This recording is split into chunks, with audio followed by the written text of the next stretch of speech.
Hi, I'm Keely and this is my boyfriend Jared. In this video, we're going on a family cruise to Nassau and Cococay with Royal Caribbean. I'm going to put the prices for everything in the top right corner of the screen, and there will be a total price breakdown at the end of the video. If you have any questions, leave them down below and I'll be sure to answer them. For some background, we're doing this 3-day, 2-night cruise on board the Wonder of the Seas with my mom and stepdad. Since we aren't traveling alone, some of the prices that we paid were split, like the hotels for example. In these cases, I'll specify with the price on screen. We flew round trip with Southwest from Nashville for about $173 per person. The cruise leaves from Miami, so we arrived a day early and spent half a day here. We took an Uber from the airport to our hotel.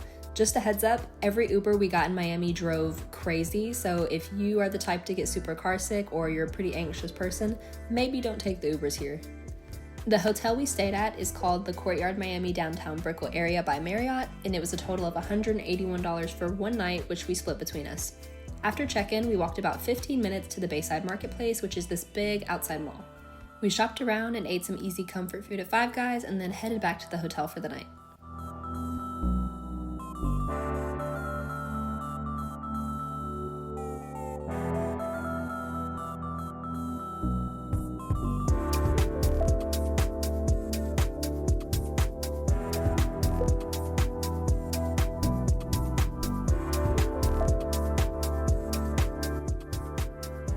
For day 2, we tried some super expensive Dubai chocolate from the CVS right by the hotel. It was pretty good, but definitely not worth the $20 price. We took another Uber from our hotel to the port. Our check-in time to get on the ship was 11 a.m., which was as early as I could get without buying the key. The key is an optional thing you can purchase where you get priority access to stuff, like you're the first group to check in and they take your bags to your room for you while you get a special breakfast. Things like that. We bought the key last time, but I didn't really feel like it was worth it, so we skipped it this time, and I don't regret it.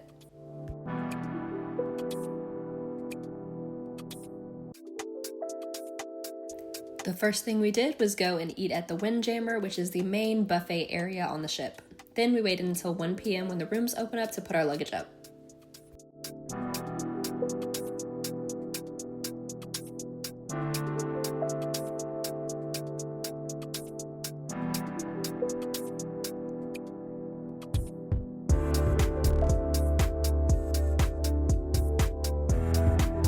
For this trip, we split an ocean view balcony room with my parents. Me and Jared stayed on the pull-out bed, and it cost $1,328 for our half, so $2,656 for all 4 of us. Keep in mind, our cruise was in early October of 2025, and it's the 3-day, 2-night cruise to Nassau and Cococay. We picked up our SeaPass cards from our room. These are the cards linked to your account and the card you put on file. You can use these to purchase things on the ship and at Cococay. This is also how they keep track of everyone by scanning this card when you get on and off the ship. We also went down to one of the cafes and picked up our drink cups for the drink package that we bought. There's different options for drink packages, but we got the one that doesn't include alcohol. We also got the unlimited Wi-Fi package, and in total those 2 packages cost us $358 just for us two. So for this first day, all we really did was explore the ship and enjoy eating all of the included food. We ate at the Tex-Mex place, got free milkshakes at Johnny Rockets, and pizza at Sorrento's. The Wonder of the Seas ship is really big, and it's honestly like a tiny city. It took us a while to walk around and see all of it.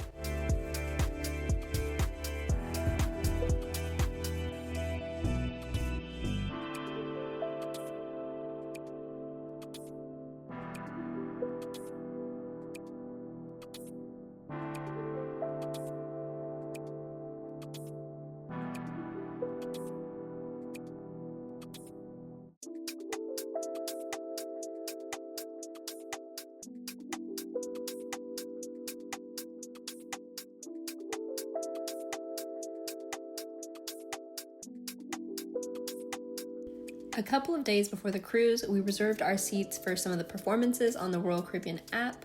I don't think it was really necessary, but it's nice that that's an option. We got some more milkshakes and then watched the Intense performance, which we really enjoyed.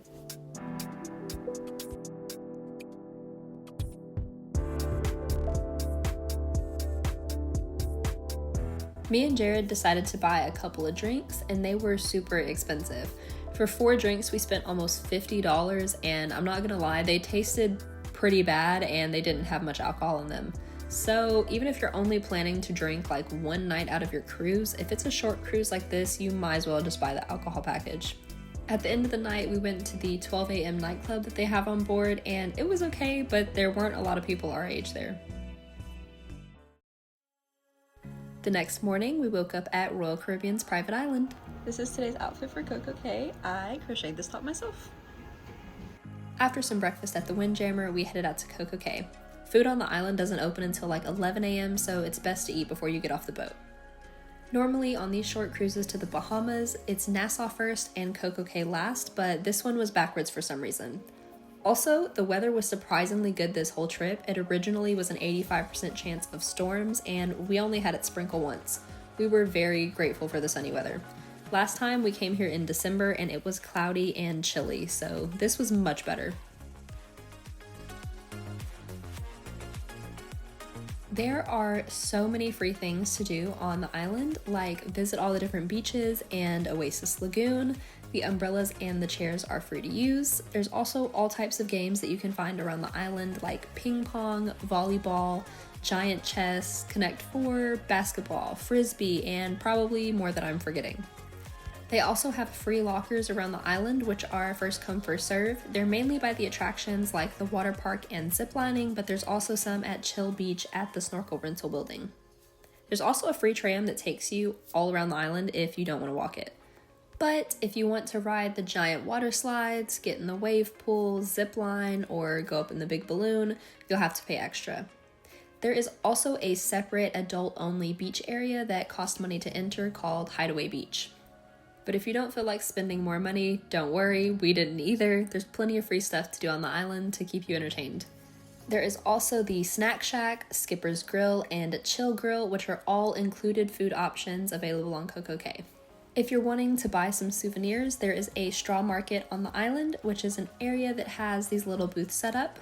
I was on the hunt for some postcards and sadly couldn't find any, but it seemed like they had everything else you could want: clothes, magnets, keychains, jewelry, etc. Overall, we spent about 4.5 hours on the island before we headed back to the ship for the hot tubs because it got a little chilly.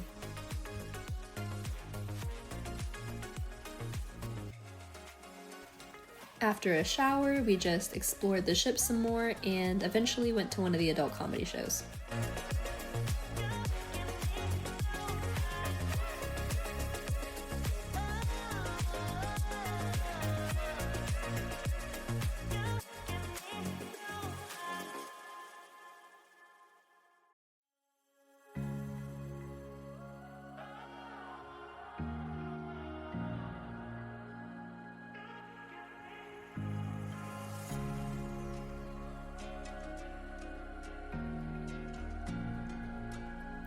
The next day, we arrived to the capital of the Bahamas, Nassau.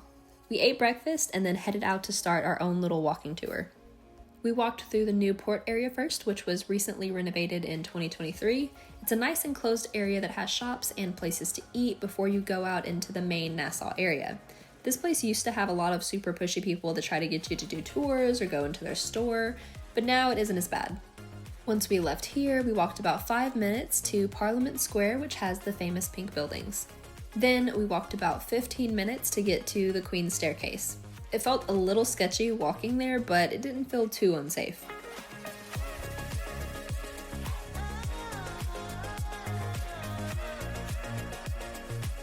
After that, we walked back to the port area and past it to the other side to get to Junkanoo Beach.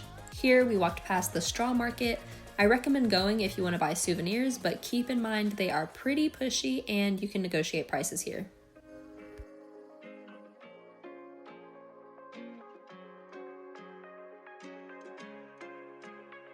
We kept walking past the private hotel beach areas and went around the back to get into the beach area for free. Once here, you have to walk past another beach and then you're finally at the free section of Junkanoo. The water was really pretty, but the beach itself looked rough and people kept coming up to us trying to rent chairs or get us to go on excursions. So we didn't stay to swim and just hung out at the port area a little more before getting back on the ship.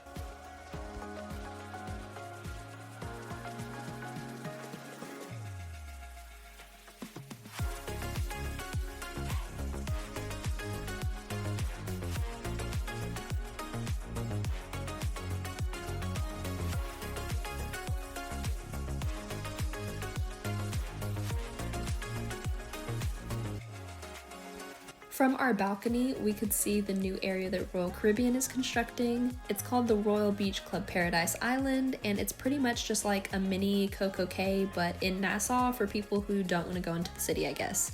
It's scheduled to open in December of this year. If you are interested in walking to the Junkanoo Beach like we did, you're going to get off in the new port area here, and then you're gonna walk until you get to Senior Frogs, which is right here. And then this is a private hotel beach. You keep walking through this little bay area, and this is another private hotel beach, and then right beside it is the public Junkanoo area. It looks like this. Of course, we got more milkshakes and pizza, and then we went to an ice skating show.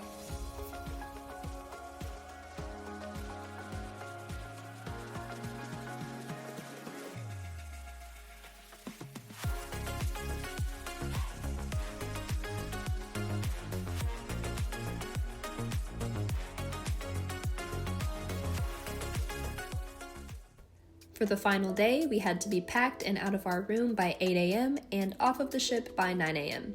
So we got up early and ate breakfast at the Windjammer before leaving the ship at our group's designated time.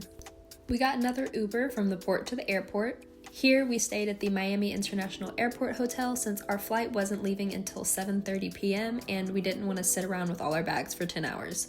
It cost us $202 total for us to use the room from 10 a.m. to 6 p.m. We just stayed there all day, ate some food at the airport, and then left back to Tennessee. I hope you enjoyed the video, and pause now for a total breakdown of how much we spent. Check out my other videos for more travel guides, and thank you so much for watching.